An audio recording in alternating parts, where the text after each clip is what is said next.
आज हम लोग पार्ट 3 पढ़ने जा रहे हैं हिंदी ग्रामर में। चैप्टर का नाम है शब्द निर्माण, यानी शब्द का निर्माण कैसे होता है। पहले तो हम लोग पूर्व के वर्ग में शब्द के बारे में जानकारी लिए हैं कि शब्द कहते किसे हैं। एक बार फिर से हम लोग देखें। वर्णों के व्यवस्थित समूह को, ध्यान दें, वर्णों के व्यवस्थित समूह को हम शब्द कहते हैं। यानी वर्णों के व्यवस्थित शब्द समूह को शब्द कहा जाता है।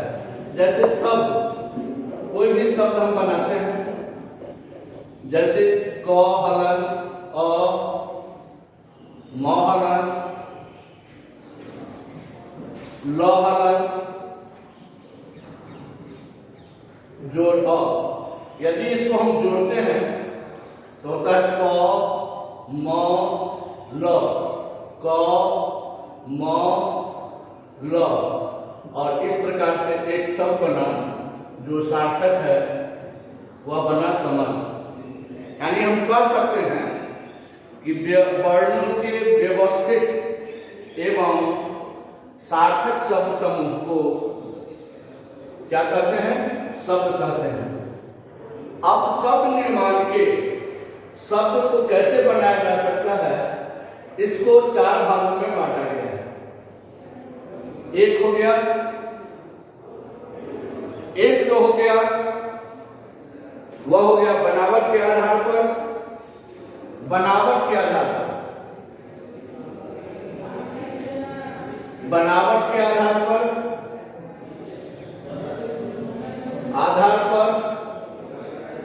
दूसरा हो गया उत्पत्ति के आधार पर, के आधार पर, आधार पर। तीसरा हो गया जो अर्थ के आधार पर, अर्थ के आधार पर।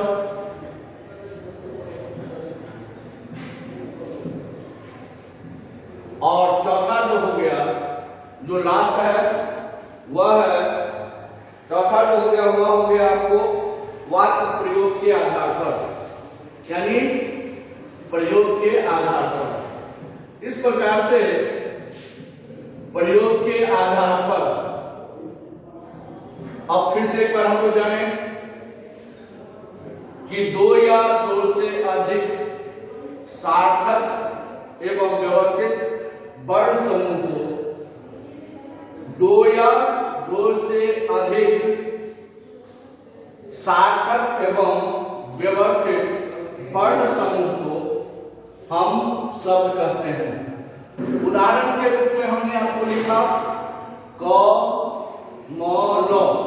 इसको जब वर्ण निषेध करते हैं तो क हलन जोड़ अ, म हलन जोड़ अ, ल हलन जोड़ अ। इस प्रकार से यह शब्द जो बना वह आपके सामने है कमल, जो सार्थक शब्द है। फिर शब्द का निर्माण हम कैसे करेंगे? तो शब्द का निर्माण करने के लिए इसको सुविधा के दृष्टिकोण से समझने के लिए इसको 4 भेद किए गए हैं। पहला हो गया बनावट के आधार पर, दूसरा हो गया उत्पत्ति के आधार पर, तीसरा हो गया अर्थ के आधार पर, चौथा प्रयोग के आधार पर, यानी वाक्य प्रयोग के आधार पर। इस 4 आधार पर हम शब्दों का निर्माण कर सकते हैं या करते हैं। बनावट के आधार पर आप देखेंगे कि इसके भी 3 भेद हो जाते हैं। बनावट के आधार पर शब्द के 3 भेद हो जाते हैं। रूढ़, दूसरा यौगिक, और तीसरा योग रूढ़। ध्यान देने की बात यह है कि बनावट के आधार पर जो हम लोग 3 भेद किए, रूढ़, यौगिक और योग रूढ़, इसको अगर हम डिफाइन करते हैं, परिभाषित करते हैं, तो होता है कि जिसका खंड सार्थक नहीं हो, जिसका खंड सार्थक नहीं हो, जैसे 9 के साथ लो जोड़ते हैं तो बनने वाला शब्द हो गया नर। लेकिन अगर 9 और ग को अलग अलग करते हैं, 9 और ग को अलग अलग करते हैं, तो इसका कोई सार्थक अर्थ नहीं होता, मायने नहीं होता। इससे यह साबित हो जाता है कि रूढ़ शब्दों को विभाजित करने पर वह अर्थहीन हो जाता है। इसलिए रूढ़ वह शब्द है, सार्थक शब्द है, जिसे विभाजित नहीं किया जा सकता, बांटा नहीं जा सकता। अब दूसरा है यौगिक। यौगिक यानी किसी के साथ मिला हुआ, जिसके खंड सार्थक होते हैं, जिसके खंड सार्थक हों, जिसके टुकड़े सार्थक हों, वह शब्द यौगिक शब्द कहलाता है। उसे हम यौगिक कहते हैं। जिसके खंड सार्थक हो वह यौगिक। जैसे हम कहते हैं हिमालय, हिम जोड़ आलय। हिम माने होता है बर्फ, आलय माने घर, बर्फ के घर को ही हम हिमालय कहते हैं। पाठशाला, 5 जोड़ शाला, शाला घर, पढ़ने के लिए, अध्ययन के लिए, शिक्षा के लिए जो घर हो उसे पाठशाला कहते हैं। यह भी साबित हो गया कि हिम का भी अपना स्वतंत्र अर्थ है और आलय का भी अपना स्वतंत्र अर्थ है। हिम माने होता है बर्फ और आलय माने होता है घर। आलय माने घर, बर्फ का घर। घुड़सवार, घुड़सवार, घोड़े का सवार। घुड़ माने यहां हो गया घोड़ा का सवार, घुड़सवार। अब तीसरा और लास्ट जो इसका भेद है वह योग रूढ़, यानी यौगिक प्लस रूढ़, दोनों को मिलाकर बनने वाला शब्द, जो अपने सामान्य अर्थ को छोड़कर विशेष अर्थ को दर्शाता है, बताता है, वह योग रूढ़ शब्द, वह योग रूढ़ शब्द कहलाता है। जैसे पंकज, पंकज, पंकज, पंकज। पंख माने होता है कीचड़, जौ माने होता है जन्म लेने वाला, जन्म लेने वाला। तात्पर्य बिल्कुल स्पष्ट है। पंकज अर्थात कीचड़ से जन्म लेने वाला कमल। तो यह अपने सामान्य अर्थ को छोड़कर विशेष अर्थ को दर्शाता है, इसीलिए यह योग रूढ़ के अंतर्गत आता है। फिर से एक बार हम लोग देखें। शब्द निर्माण के अंतर्गत हमने शब्दों के निर्माण के लिए इसके 4 भेदों को जाना। बनावट के आधार पर, जो बोर्ड पर आप देख रहे हैं, दूसरा हो गया उत्पत्ति के आधार पर, तीसरा अर्थ के आधार पर, और चौथा प्रयोग के आधार पर, यानी वाक्य प्रयोग के आधार पर। अब हम लोग जो पहला भेद है बनावट के आधार पर, उसको हमने 3 भागों में बांटा। पहला हो गया रूढ़, दूसरा यौगिक, तीसरा योग रूढ़। रूढ़, रूढ़ शब्द अर्थात जिसका खंड सार्थक नहीं हो, इसको अगर हम टुकड़े कर देते हैं, बांट देते हैं, तो वर्ण का सार्थक अर्थ नहीं निकल पाता। जैसे बोर्ड पर है नल, नल सार्थक शब्द है, लेकिन न और ल को अलग अलग करने पर यह सार्थक नहीं है। लेकिन कभी कभी दो शब्द से बनने वाला, दो वर्ण से बनने वाला शब्द भी सार्थक हो जाता है। जैसे खग, खग माने होता है पक्षी, ख माने आकाश, ग माने गमन करने वाला, अर्थात आकाश में गमन करने वाला। लेकिन रूढ़ का वास्तविक परिभाषा यही है कि जिसके खंड नहीं किए जा सकते, टुकड़े नहीं किए जा सकते, टुकड़े करने पर यह अपनी सार्थकता को समाप्त कर देता है। अब दूसरा, फिर से एक बार हम बता रहे हैं, योग रूढ़, योग प्लस रूढ़, योग रूढ़ यानी यौगिक। दूसरा हो गया यौगिक, जिसके खंड सार्थक हो हुआ यौगिक कहलाता है, यानी जिसके दोनों खंड सार्थक हो। जैसे बोर्ड पर आप देखिए लिखा हुआ है हिमालय, हिम जोड़ आलय, हिम माने बर्फ, आलय माने घर। जो बर्फ का घर हो उसी को हम हिमालय कहते हैं। दोनों खंड सार्थक है, इसलिए हम इसे यौगिक के अंतर्गत रखते हैं। तीसरा और लास्ट, योग रूढ़, जो अपने सामान्य अर्थ को छोड़कर विशेष अर्थ को बतलाता दिखाता है, वह शब्द योग रूढ़ कहलाता है। जैसे आपके बोर्ड पर लिखा हुआ है पंकज, यदि इन दोनों पंकज को तोड़ा जाए, टुकड़ा किया जाए, तो पंख जोड़ जौ। पंख भी अपने आप में सार्थक शब्द है, जौ का भी अर्थ होता है। पंख माने कीचड़, जौ माने जन्म लेने वाला, यानी कीचड़ से जन्म लेने वाला ही पंकज होता है, जिसको हम कमल कहते हैं।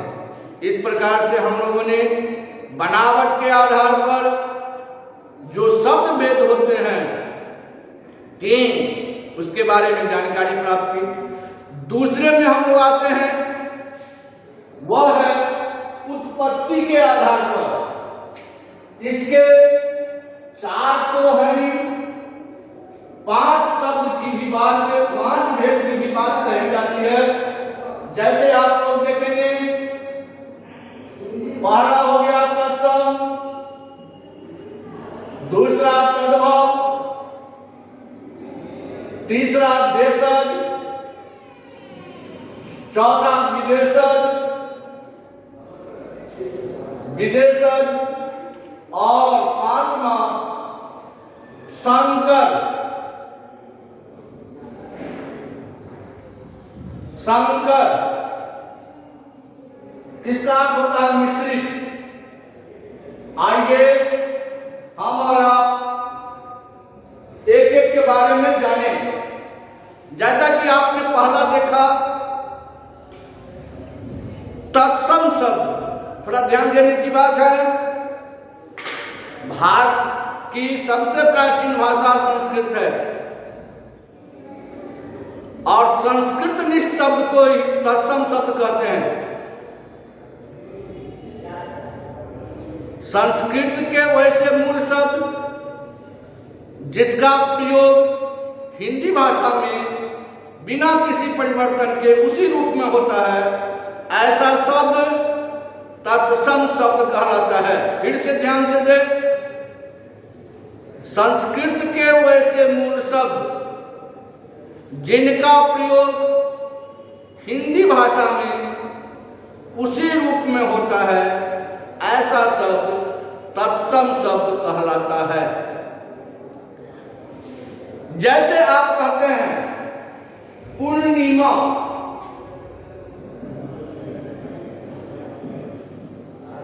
चंद्र, ये सब मूल रूप से संस्कृत शब्द है, लेकिन इसका प्रयोग हिंदी भाषा में हम करते हैं। ऐसे बहुत सारे संस्कृत शब्द हैं जिसका प्रयोग हिंदी में उसी रूप में होता है, इसलिए ये सभी के सभी तत्सम शब्द होते कहलाते हैं। तत्सम के बिगड़े हुए रूप को, बदले हुए रूप को और अपरिवर्तित हुए रूप को तद्भव के कहते हैं। थोड़ा सा परिवर्तन उसमें होता है, थोड़ा सा बदला हुआ रूप होता है, इसलिए वह तद्भव के अंतर्गत है। जैसे आप यहां देख रहे हैं पूर्णिमा, पूनम, चंद्र, चांद, चतुर्थ, चार, दंत, तत्सम शब्द, दांत, मुख, मुंह, एकादश, एकादश, 11, ये सब जो आप देखिए, यह दंत, मुख, एकादश, पूर्णिमा, चंद्र, चतुर्थ, ये सभी शब्द तत्सम शब्द हैं, जिनका बिगड़ा हुआ रूप चंद्र का चांद, चतुर्थ का चार, दंत का दांत, मुख का मुंह, एकादश का 11, ये तद्भव हुआ। तीसरा,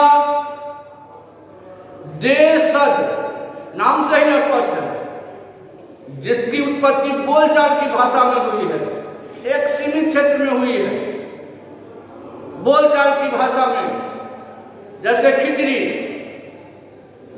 खटिया, पगड़ी, ये सब शब्द देशज शब्द है। ये कहीं से आया नहीं है, किसी से लिया नहीं गया है, ना तो ये तत्सम है न तद्भव है, ये शब्द मूलतः देशज है। अब जो इसका चौथा है भेद, जैसे देश जुड़ जाओ वैसे विदेश जुड़ जाओ। हिंदी भाषा की एक खासियत रही है, जैसे पानी अपने में नमक और चीनी दोनों को मिला लेता है, वैसे ही हमारी हिंदी भाषा सभी भाषाओं को सम्मानपूर्वक अपने में स्थान देकर एक समृद्ध भाषा बनती जा रही है। इसी के अंतर्गत हमारे यहाँ विदेशों से आए हुए लोग विदेशी भाषाओं जो है उनको भी हम लोग अपने हिंदी में स्थान देते रहे, और इसकी संख्या दिन प्रतिदिन, दिनों दिन काफी बढ़ती जा रही है। सुबह से शाम तक आप अपने घर पर हो, ऑफिस में हो, कहीं भी हो, मैक्सिमम अधिकांश शब्दों का प्रयोग हम लोग विदेशज, बच्चे आप जब स्कूल में होते हैं, घर पर होते हैं, bag, pen, diary, teacher, homework, class work, mathematics, science, desk, bench, teacher, register, exercise book, lesson, playground, cricket, इन सारे शब्दों का प्रयोग आप करते हैं। ये शब्द आपके नहीं है, अर्थात हिंदी भाषा के नहीं है। आज हमारे यहाँ चाय, चीनी, नाम से यह स्पष्ट है, चीनी, रिक्शा, ये शब्द आपके नहीं है। College, school, book, dictionary, subject, teacher, hand, building, playground, ये सब शब्द आपके नहीं हैं। ये इनकी उत्पत्ति दुनिया के अन्य देशों में हुई है, जहां से किसी न किसी माध्यम के द्वारा भारत में पहुंचा, और भारतीयों ने खासकर हिंदी भाषी क्षेत्रों ने इसे स्वीकार किया, और ये अब अपनी भाषा के रूप में काफी प्रयुक्त हो रहे हैं। एक और शब्द है शंकर। क्या अर्थ है भाई? शंकर का अर्थ होता है, ब्रैकेट में देखेंगे, मिश्रित, जारज, जो दो के मेल से बना हुआ। कभी कभी हम और आप प्रयोग में ऐसे शब्दों का प्रयोग करते ही हैं।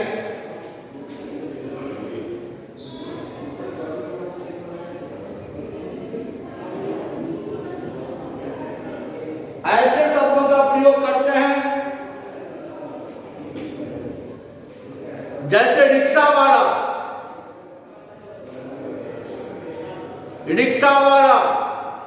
रेलगाड़ी, रिक्शा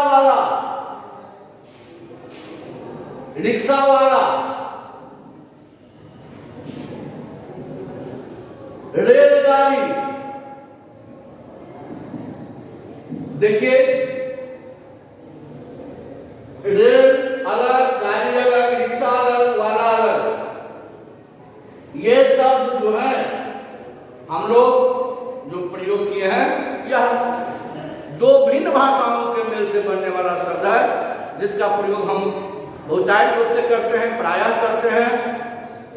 ऐसे शब्दों को हम संकर, जारक या मिश्रित शब्द कहते हैं। इस प्रकार से हम लोग आज देखिए, उत्पत्ति के आधार पर शब्द के 5 भेद को हमने आप लोगों को बताया। पहला तत्सम, तद्भव, देशज, विदेशज और तत्। इसके बाद संकर या मिश्रित। अब तीसरा जो है वह है अर्थ के आधार पर।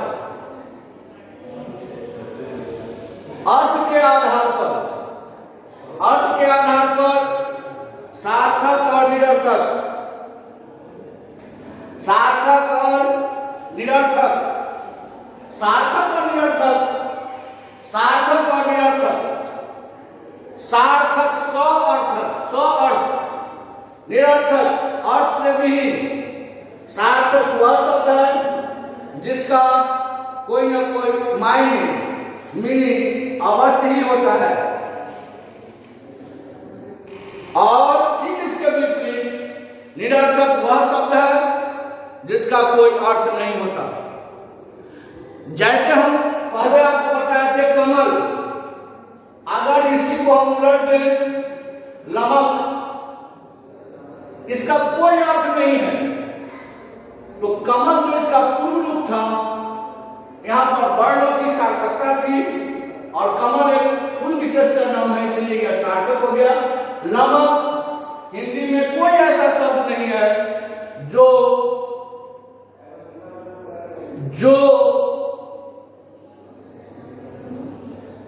लमक का, जिसका कोई लमक का कोई अर्थ हो। आप लोग भी कभी कभार जब हम लोग बड़ों के बीच में दो बड़े बातचीत कर रहे होते हैं या कोई बातचीत कर रहे होते हैं, यदि आप हमको यानी बोलते हैं तो लोग कहते हैं क्या भचर भचर कर रहा है, क्या व्यवहार कर रहा है, तो हम चुप हो जाते हैं। ये भचर भचर, ये लबर लबर कोई शब्द नहीं है, लेकिन हम अपने आप को चुप हो जाते हैं, शांत हो जाते हैं, भाव समझ जाते हैं। इसका यह अर्थ नहीं हुआ कि ये दोनों शब्द सार्थक है, ये निरर्थक शब्द है, इसका कोई मीनिंग नहीं है, कोई अर्थ नहीं है।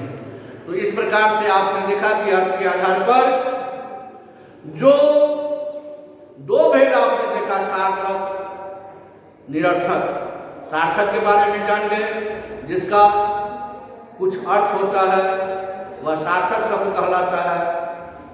जो अर्थ विहीन होता है, अर्थ से हीन होता है, अर्थ से परे होता है, वैसे शब्द निरर्थक शब्द के अंतर्गत आते हैं। अब आइए हम लोग लास्ट जो है इसका वह देखें प्रयोग के आधार पर। लेकिन उससे पहले हम अर्थ के आधार पर जो कहे थे इसके बारे में थोड़ा सा और हम लोग जान लें।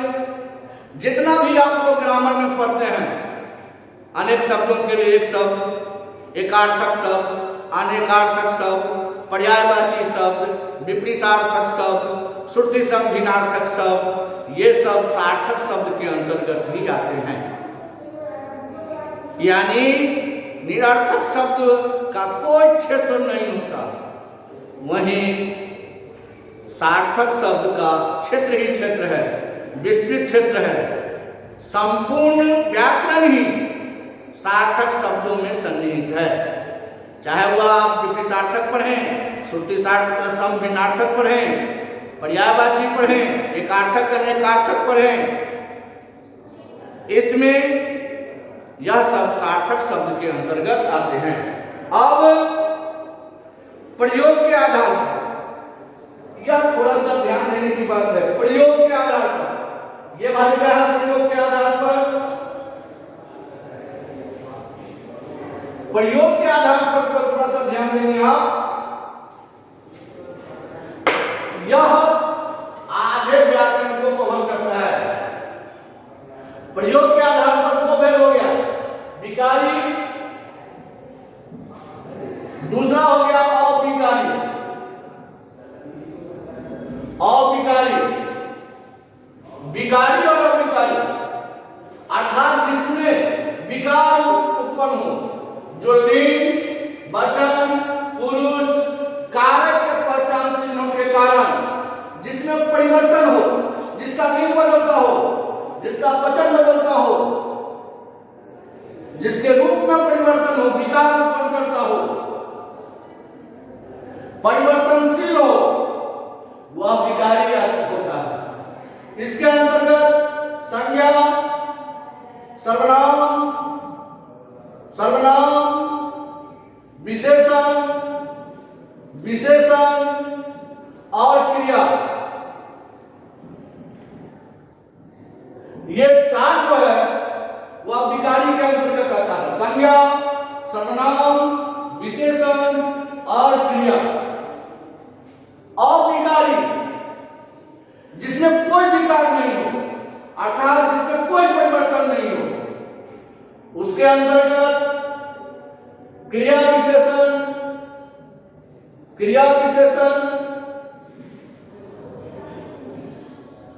संबंध बोधक, संबंध बोधक,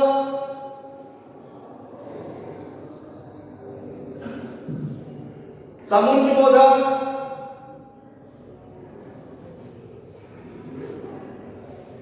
समुच्चय बोधक और विस्मयादि बोधक, और पांचवा निपात। इस प्रकार से विकारी शब्दों के भेद में आपने देखा कि दो भेद होते हैं। ये प्रयोग के आधार पर देखा विकारी और अविकारी, जैसा कि नाम से यह स्पष्ट हो गया, विकार उत्पन्न होने वाला, विकार उत्पन्न होने का जो ग्राउंड है, आधार है, वह हो गया लिंग, लिंग, पुरुष, वचन और कारक का पहचान चिन्ह। कारक, इतने आधार पर जब कोई परिवर्तन नहीं होता है तो वह विकार कहलाता है। अर्थात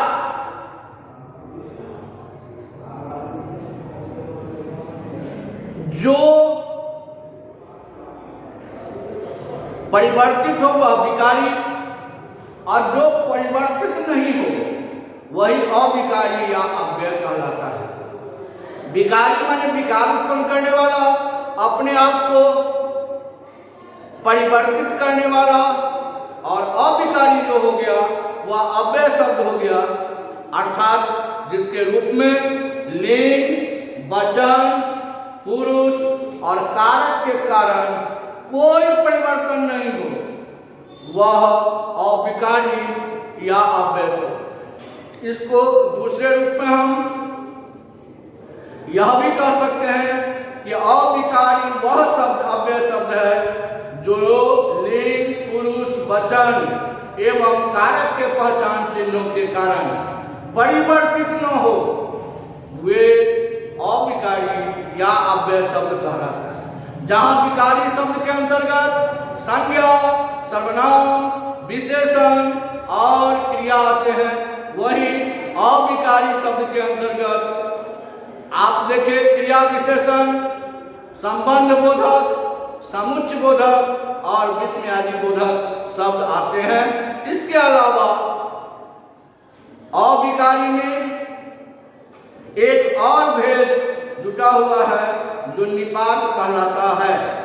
इस प्रकार से हम आज शब्द निर्माण के अंतर्गत शब्द का निर्माण कैसे होता है, शब्द कैसे बनाया जाता है, इसके बारे में जाना। हम लोगों ने देखा कि शब्द निर्माण के लिए ये 4 आधार दिए गए। पहला हो गया जो इसका भेद भी है, बनावट के आधार पर, दूसरा उत्पत्ति के आधार पर, तीसरा अर्थ के आधार पर, चौथा प्रयोग के आधार पर। बनावट के आधार पर हम लोगों ने देखा कि कैसे इसके कितने भेद होते हैं। तो आपने देखा कि रूढ़, यौगिक, योग, उसको हमने जाना कि रूढ़ किसे कहते हैं, यौगिक और योग किसे कहते हैं, उदाहरण सहित। दूसरा आप देखें उत्पत्ति के आधार पर जो 5 भेद हमने बताया आपको, तत्सम, तद्भव, देशज, विदेशज और संकर, यानी जिसको जारक या मिश्रित कहा जाता है। तत्सम शब्द कैसे कौन होता है, किसे कहते हैं, तद्भव किसे कहते हैं, देशज, विदेशज और संकर या मिश्रित शब्द किसे कहते हैं, आपने उदाहरण सहित जाना। अब तीसरा जो था वह अर्थ के आधार पर, जिसमें आपने देखा कि सार्थक और निरर्थक। सार्थक शब्द का विस्तृत क्षेत्र है और निरर्थक का हमने इसको जाना।